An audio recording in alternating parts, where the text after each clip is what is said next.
Right, so if you have student loans, then this is probably the video that you want to watch because I've gotten so many requests about student loans lately and getting rid of them from a credit report. So that is why we're going over this entire mini course. And yes, not just the parts of it, but the actual entire course, okay? So that is what I'm giving you tonight. We are going over this and it starts now. So here's the deal. Student loans can literally be the difference between getting a mortgage, credit card, vehicle, blah, blah, blah, and having to settle for waiting and wanting, right? And what's worse is that you're usually dealing with federal student loans, right? We have U.S. Department of Education, we have Sallie Mae, we have Nelnet, Navient, all those, and they are extremely difficult. And guess what? They are even more difficult than private loans and regular charge-offs. And this normally means waiting longer, and a lot of consumers don't even get them removed. Like, seriously, if you don't do it the right way, they are most definitely not going anywhere. So in this mini course, we are going to cover how to correct the late payments on the student loans to update the account to reflect 0 late payments. Yep, you heard me. Update it like it's freaking magic. How to remove the entire student loan account by disputing the late payment history. The reason why student loan accounts virtually always report late payments beginning at 90 days and why this is something you can dispute.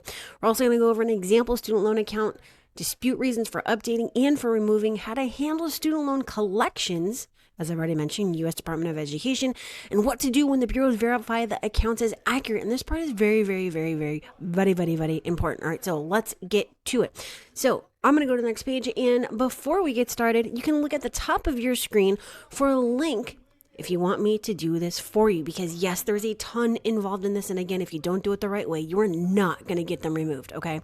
So you would very simply go to my740.com. There's a bunch of other links down in the description, but we're not going to talk about this right now because the first thing I want you to do is smash that like and let me know, as well as Google to let other people know that you like this video so that it can grow and go and everyone else can see it. Okay. So anyways, let's get to this. This part is a little bit of a flashcard type scenario, okay? So we're going to use these cards to learn how to determine whether to update or remove the account, okay? So here's the scenario. The account is paid and is older than all other accounts. This is what we're going to do. We're going to leave the account. Why? You do not want to change scorecards. If you don't know what that is, I might have another video about it, and if not, I'll make one. And you also do not want to change the total length of credit history as well as your average length, right? So to leave this account and try to clean it up, dispute the oldest late payment that you can see in an attempt to get them to remove the late payment history for failure to legally verify. All right, so number 2, the account is unpaid and the oldest account on the credit file. So this is what we're going to do. Because the account is unpaid, normally you would remove it. However, because it's the oldest account on the credit file, you will need to decide if removing it will jeopardize the credit score by removing it, okay? If you decide to dispute it for removal, my recommendation would be, again, to go after the late payment history. You can do this by attacking the first date of delinquency. Now, as I mentioned, they normally do 90-day late payments. So if there's no 30 or 60-day lates prior to that, then your reason is actually going to be for removal. It would be delete this account because there's obviously no 30 or 60-day late payments. You can't just report me on time 90. Or to update it, you're going to say update this because for the same reason.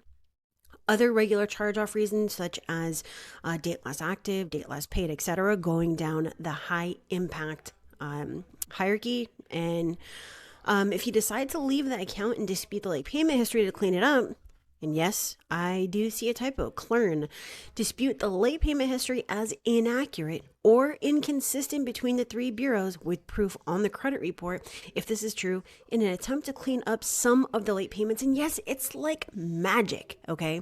The account shows 90-day late payments without 30 or 60 days late and are less than 6 or 7 sets of consecutive late payments, and there are positive payments after the lates. Account is not currently late. What we're going to do is you can normally dispute this for update or correction, right? You'll see this in the video later on. And yes, I am actually going to pause this, include that video, and then end this video, okay? So to do this, you're going to dispute the 90-day lates as inaccurate because there shouldn't be 30 or 60-day late prior to the 90-day late payments, right? And for consecutive lates, choose one of the lates, preferably the oldest, and ask for the late payment history to be removed for inaccuracy. Now, you may alternately choose to go after each late payment separately to increase the chance of correction. All right. So the next one, the account ends in late payment. There's no on-time payments after the late, and or the account has been sent to collections and or has been transferred or sold to a collection agency for the unpaid balance, right? So you're actually going to have to remove this. There is no way to update an account that ends in late payments because the status 120 days late, 90 days late, charge off, transferred or sold, etc. will not change regardless of the late payment history. And you can do this in a few ways. Dispute the late payments as mentioned before, but ask for deletion for inaccuracy instead of correction. Or you could treat it as a charge off and go after the date last active, the date last paid, so on and so forth. All right, so card number 5, the account is unpaid and is not older than the other accounts and reports 6+ late payments, like, I don't know, 90 to 180 days late. Obviously, we're going to have to remove this. So it's more than likely the best option to delete this account because the payment history on the account will not change and more than likely will not result in a credit score increase. But having said that, you also need to look at your numbers. You need to look at your amount of history. You need to look at everything because so many people just dispute whatever because the account is negative, and you don't want to do that. You need to know exactly what you're doing or else you're going to screw up your credit and your score. Okay, so the account was paid and is not older than the other accounts and reports 6+ late payments, or the status is harmful, right? We are going to remove the account. More than likely, not going to decrease the credit score. The account's charged off, sold, or transferred due to unpaid balance, currently late without any plan to pay, etc. Delete it. Go after late as described earlier, charge off reasons, date last active, date last paid, notice of dispute, payment history, etc. And unfortunately, again, there's no way to correct this without paying. The account reports a handful of 30 to 60-day late payments and does not end in late payments. What do you think? Okay, well, if you guessed it, we are going to try to correct this by forcing them to verify the lates. And you can do this by first asking for correction of the inaccurate lates because you were not late on those dates. I don't care if you were or you were not. It all comes down to inaccurate reporting. This works because the only way to legally verify late payments is for the bank to furnish their bank statement copies. They won't do that. If that does not work, you can also challenge for failure to investigate because they would otherwise be able to furnish documentation, obviously. And you can dispute the oldest lates to make it harder for them to verify. You can go after each notice of dispute if they fail to mark the account as disputed within 30 days. And you want to check to see if all 3 bureaus report the same info. All right, so we're going to go on. So you may be wondering why these accounts report 90-day late payments without prior 30 or 60-day lates. Some even report 120-day lates without prior late payment. So the reason you'll find is because some of these creditors, specifically Navient, do not report the consumer as late until they're 90 days late. So if you look at this logically, it means the payment history is inaccurate, right? The payment history is not accurate. If it's okay, 90. Obviously, it's missing 30 and 60. The payment history is not accurate if it's okay, 120 days late. It's missing 30 through 120 days late. The payment history should report okay, 30, 60, 90. One way to look at this is if the account is reported as okay, 90, it means that the 2 okay payments are inaccurate. And you can use this to update the account to reflect okay, as in on time. I have only encountered 2 times in 7 years where the bureaus updated the account to reflect the true late payments. Now, look at this logically. Just because you do not report the consumer as late until 90 days, it does not mean it's accurate per FCRA regulations of reporting. And for that reason, the payment history should be updated to reflect 0 late payments. Now, here are a couple of dispute reasons. To update, remove the 90-day late payment on date for inaccuracy because there are no prior 30 or 60-day late payments. Another one for updating, remove the late payment history for inaccuracy on dates because I paid on time. And then we have 4 for removal. Delete this account because the late payment on date shows 90 days late without 30 or 60 late payments. I was not late on date. Delete this account for inaccuracy. delete this account because all three bureaus report different payment history dates between date to date, and delete the account for violation because the notice of dispute was not entered within the required 30-day time frame. All right. They are required pursuant to section 623 to enter the required notice of dispute, and if not, it is a violation. And you would find this in the comment section. So treat as a charge-off. You can treat the collection as a charge-off. And this means you'll want to dispute using the pyramid method and go after date less active, date less paid, payment history, notice of dispute, activity after the close date, etc. So for disputing late payments, you can dispute the date of first delinquency, activity after the close date or after the account was charged off, inconsistent late payments between three credit bureaus, and go after violations, notice of dispute, failure to report accurate late payment history after notification of inaccuracy, activity after the account was closed. And this is the video that I am going to put inside of this one, more towards the end though, okay? So it's 2 minutes and 53 seconds, and you're definitely going to want to watch this. All right, so let's skip past this for right now, and we're going to go to this part. So what do you do when the bureaus verify the accounts as accurate? So many consumers just give up instead of trekking on and using a new dispute reason, which is exactly what you're supposed to. Use the new dispute reason, not give up. You need to understand that the bureaus are there to stop you from disputing by frustrating you, stalling you, scaring you, and by using their number one method, which also just happens to be free, which is ignoring you. Your accounts are going to be verified as accurate until they are removed. And if you don't understand this part, then you're probably not going to get them removed. This means when they tell you they didn't understand the nature of your dispute, you didn't submit identification that was clearly submitted with the dispute letter, when they tell you they will not reinvestigate without new and relevant information, there's only one thing for you to do. Find the next best dispute reason using the pyramid method, going down the hierarchy, and send in a new dispute. While this sounds simple, trust and believe it's not, and so many consumers fall victim to this. As long as you're using factual disputes and submit one reason per account per letter and maintain being patient, use the right reasons and inaccuracies and violations, you'll remove or correct the account if it is possible to remove it. Because remember, I say if because some accounts just can't come off and there's no way to force them to do anything. Even if you take them to court, you have to win to force them, obviously. All you can do is use what you have available to you and at your disposal to achieve the best results possible, right? So writing a dispute letter does not have to be difficult, but it does need to include the required information to ensure you actually get an investigation that results in a correction or deletion, right? And keep in mind that the bureaus have one job. Again, reject, deny, frustrate. So when you're disputing very difficult accounts like student loans, remember that there will be multiple rounds of disputes. There's no shortcut to getting permanent results. So I am going to consider giving you the link to this so that you can watch the video instead of actually putting it in with this video, as well as the link to this. I may or may not include this because this is actually a paid product that I have. But you're going to, of course, have your personal information in the header, right? You're going to have the date, the bureaus. Your first paragraph does need to answer the reason why you're sending the letter, what you want them to do, and optionally ask for a new report, okay? So the opening paragraph, you want to include all of this. It has to all be in there. If it's relevant, you can include your previous attempts, like, I'm not sure how you verified last month, but ... And the key to removing your accounts has nothing to do with the text body and everything to do with the dispute reasons listed on the account, all right? So, for example, Navient account number 2009120654003803. The late payment history shows a 90-day late payment, but no 30 or 60-day late payment exists prior to that. Please remove this account, this inaccurate late payment of 90 days on 8/2018 for inaccuracy, okay? And then, thank you for your attention and your name. You do want to include your ID, your SSN card, and your proof of address.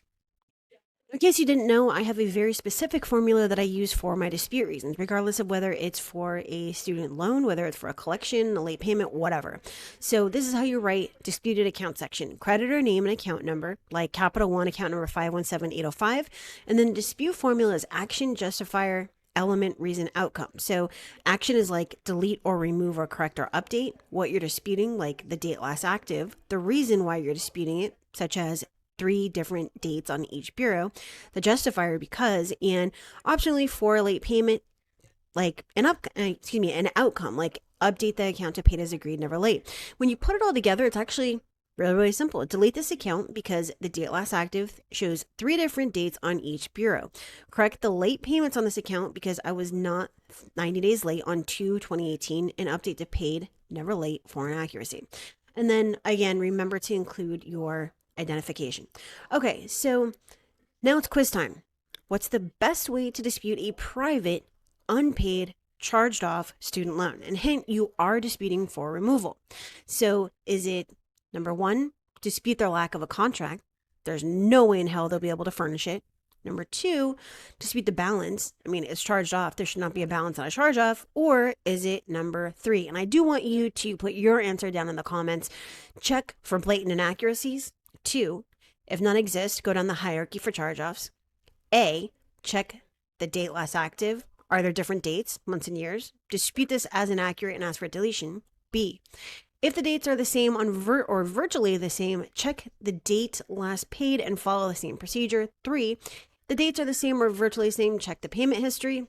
A, are there late payments or any activity, even CO, such as charge off in the late payment history after the account was charged off? Unless it is an actual payment, there should not be any activity after the account was closed. If so, dispute the inaccuracy for deletion.